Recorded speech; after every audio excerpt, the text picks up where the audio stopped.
Bom, nesse vídeo aqui eu quero trazer para vocês por que eu estou investindo no Banco BMG, tá?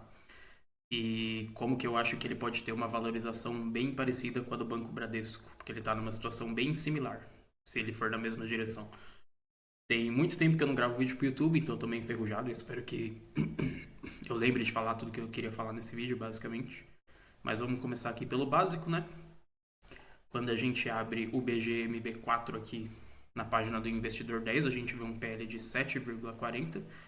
Na verdade, está até um pouco equivocado, tá? É um pouquinho mais alto que isso, mas não tem problema. Um PVP de 0,64. E a gente vê que no último ano, vou até tirar a cotação ajustada, colocar na cotação padrão. Mesmo na cotação padrão, desconsiderando os dividendos, já teve uma boa alta essa ação aí de mais ou menos 30%, tá? Porém, ao meu ver, ela ainda está num preço muito descontado.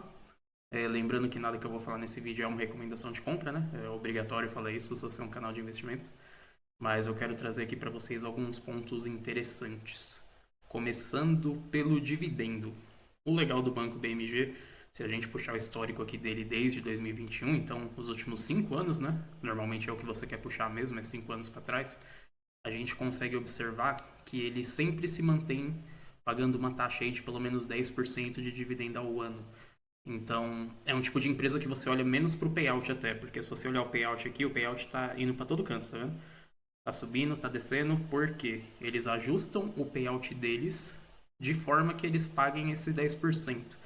Então eles não têm necessariamente um payout fixo.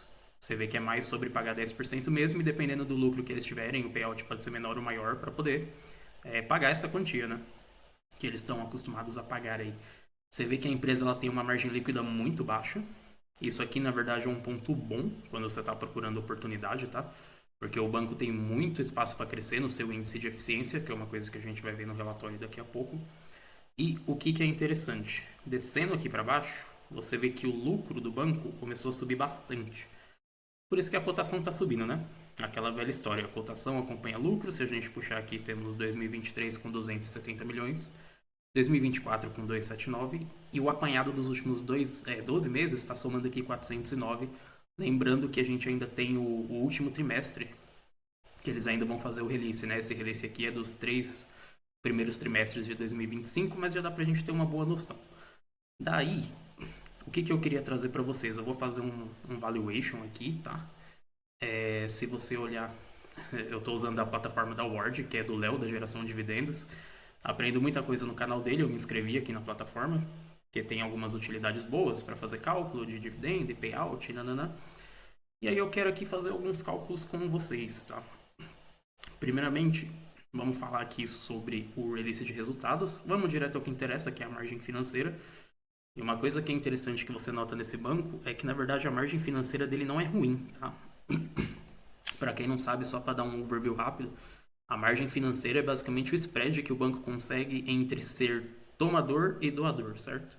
Você coloca seu dinheiro no banco para ele emprestar e ele vai emprestar para outra pessoa para gerar um lucro, essa operação vai gerar um spread para ele. Então, a forma mais fácil de você lembrar essa é um spread entre tomador e devedor. É quanto que o lucro, quanto de não necessariamente lucro líquido, né, mas lucro bruto que o banco consegue gerar em cima das suas operações de empréstimo. Então, quando você dá uma olhadinha aqui, ó, eu acho que é até mais para baixo um pouco, tinha um apanhado mais certinho.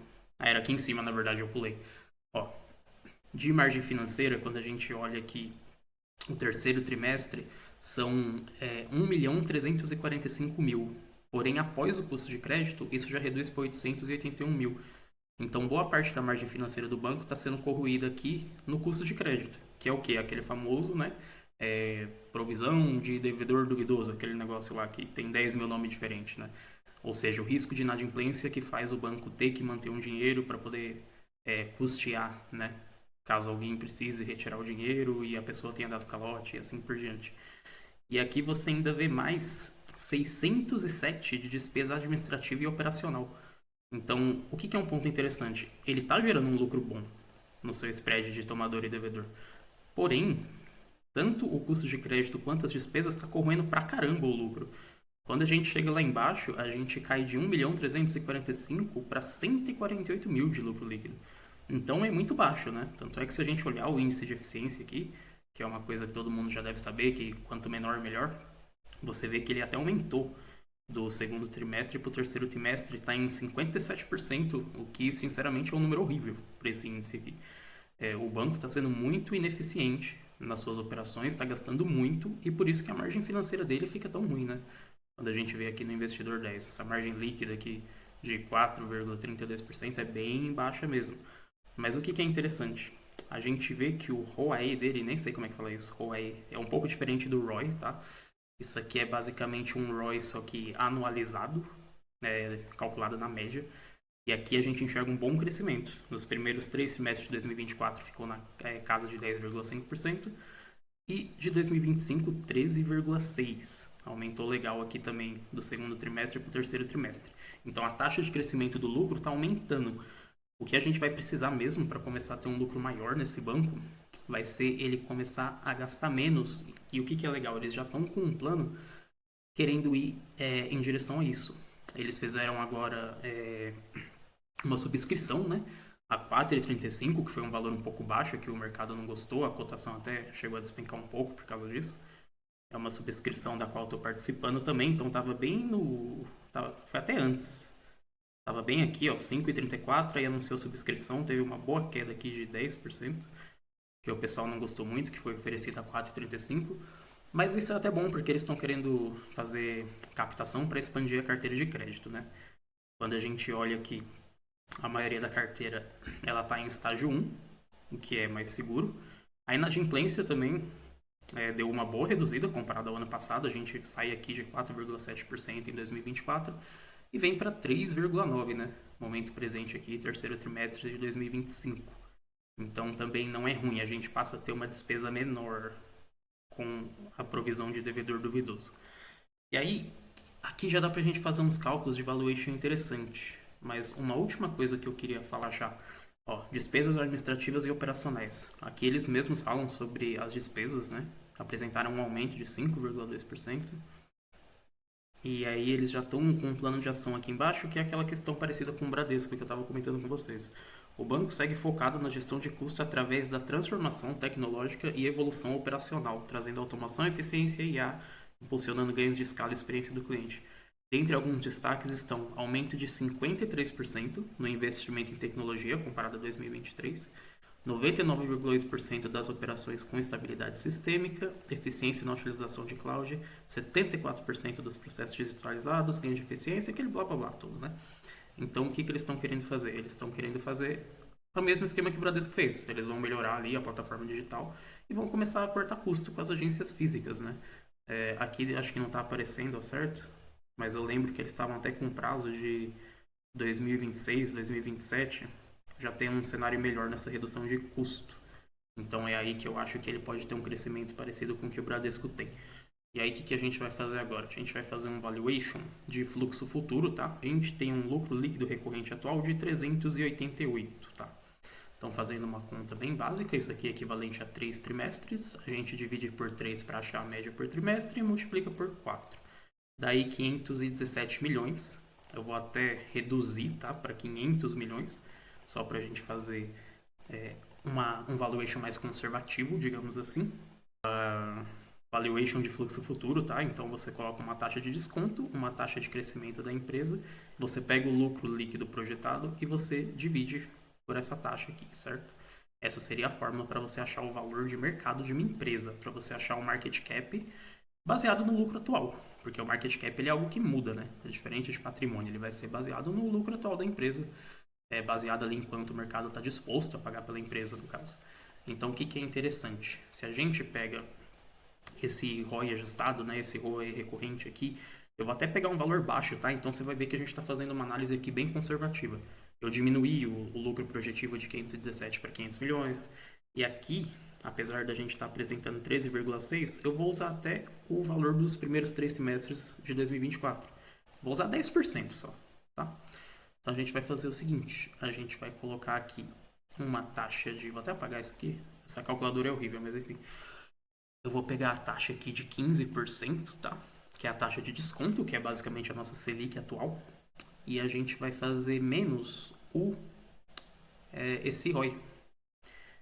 E aí, o que a gente consegue achar aqui? Na verdade, eu vou estimar um payout de 65%. Isso na média, né? Porque a gente já viu que eles ajustam o payout conforme eles consigam pagar ali 10%. Mas 65 é até justo. Teve 82, 167, 39, 544. Só pra gente ter uma noção. Então a gente pega aqui 1 menos 65%, que é o payout que a gente está estimando, para achar a taxa de crescimento da empresa. Por quê? A empresa só consegue crescer baseado no valor que fica com ela, certo? O valor que ela distribui, ela não vai crescer em cima dele. Então a gente acha aqui 3,5%, basicamente, 3,5%. Daí o que a gente consegue fazer? A gente pega lá a nossa taxa de 15% de taxa de desconto, menos esse 3,5% que a gente tem aqui. Na verdade fiz errado, tá? É um zero a mais aqui. E aí a gente encontra esse valor aqui, de 11,5. E aí o que a gente vai fazer com ele? A gente vai pegar o lucro que a gente está projetando, tá? Que são aqueles 500 milhões, zeros suficientes aqui. 1, 2, 3, 1, 2, 3. Cara, isso aqui é muito ruim. Normalmente eu faço no celular, né? Mas aí como eu tô gravando, eu tô usando esse negócio aqui. E aí a gente divide por essa taxa de 11,5. Isso nos dá um market cap, cara, bem interessante. Se você olhar aqui, ó, casa da centena, né? Casa da milhar, casa do milhão e casa do bilhão. Então a gente tem estimado aqui 4,3 bi de market cap. E hoje ele está sendo negociado num market cap aqui, os dados do investidor 10, de 2,93, tá? Então a gente tem aqui um alto potencial de crescimento, na verdade. Porque se a gente pegar agora, a gente pega esse valor aqui e a gente divide pelo número de papéis no mercado, que é aquele 599. Ou seja, se a empresa manter nessa faixa de lucro de 500 milhões, que pode até crescer mais, melhorando seu índice de eficiência, começando a ter menos gasto com agência física, melhorando seu aplicativo, na verdade a gente teria um preço estimado por ação acima de R$7, cara. Né? Então se a gente pegar aqui, tá até num preço um pouco menor, tá 4,89, tá num preço muito bom. E a gente, mesmo colocando uma média aqui que você comprando a R$5, então se a gente faz 7 menos 5 dividido para 5 vezes 100, eu fiz merda.